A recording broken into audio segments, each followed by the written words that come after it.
Past simple versus present perfect. First things first, guys. We are already aware that in present perfect we don't know when exactly in the past the action happened. We don't have a date or a time. So that brings us to our first difference. A particular time in the past, like 3 hours ago or in 1999 or yesterday, means that we need past simple. If we don't know when something happened and there is a result in the present, we need present perfect. Let's take some examples. I watched The Walking Dead yesterday. Just a fact about our past, about our yesterday. We have a particular time in the past, yesterday, so we use past simple. Another example. I've watched The Walking Dead, by the way. Who's your favorite character? In this case, we don't know when this person watched the series and, well, we don't really care. Because here, what we want to stress is the result. We are ready to discuss it now. Let's take another example and find one more difference. Do you remember Jeremy, who has lost his phone? He has lost his phone. Means he doesn't have his phone right now. So when we use present perfect, we imply that the situation is still topical in some way. This is still true. But if we use past simple in the same sentence, he lost his phone, we don't know if he has it now. We just know that he lost it at some point in the past. That's it. So if something happened in the past and has no connection to the present, we use past simple.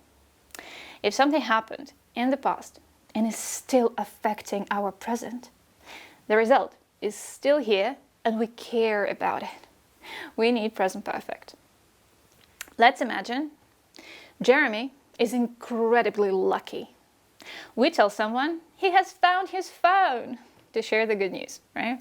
But the person on the other end of this conversation doesn't know anything about the situation.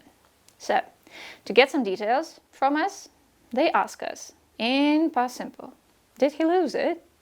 And we'll say, yes, he lost it, but now he has found it. We're using past simple in the first sentence, yes, he lost it, because that situation has already changed. It's not true anymore. The fact that he has found it is new information though, so we need present perfect. So from this we understand that for new and topical information we use present perfect, even if the action is already in the past. But we're sharing news. But if the situation already changed, if it is not true anymore, then we use past simple. To ask for details, we also use past simple. Let's imagine a dialogue.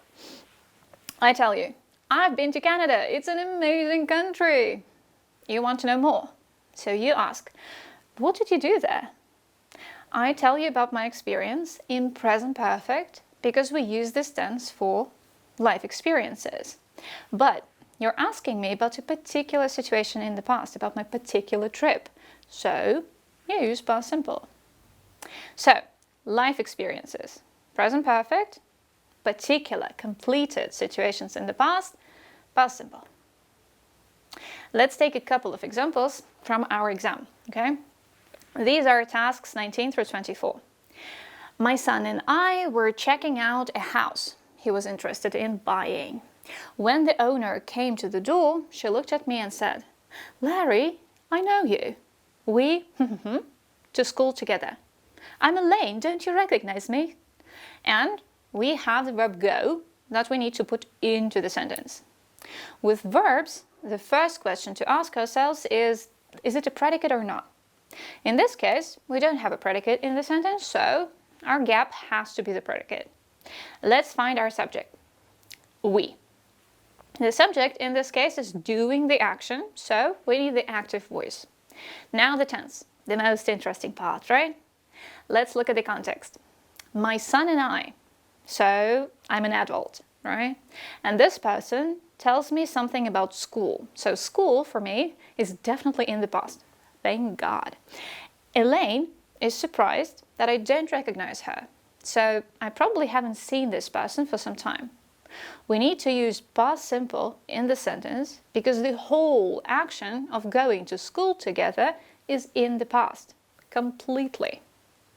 No connection to the present, right? So our answer is went. We went to school together. Another example from the exam, guys. Bread is always on our table, like many other products. However, we don't know who invented it. Since that time, bread, in many ways. And we need to put the word change into the sentence. So our gap is the predicate. Bread is our subject and it does the action here. What's the tense? Well, we have the time marker since. And the context helps as well. Since that time, in the past, since the bread was invented, until right now, the bread has changed. We have the result in the present. The result is that bread is different now from what it was in the past. So we need present perfect here. Bread is it, third person singular, so we need to use has plus verb ed. Since that time, bread has changed in many ways. Got it? Guys, in this video, we studied the differences between past simple and present perfect and learned how we can use this knowledge at the exam. Please don't lose this video and come back to it anytime you have your doubts about past simple and present perfect. Good luck with your homework and see you next time. Bye!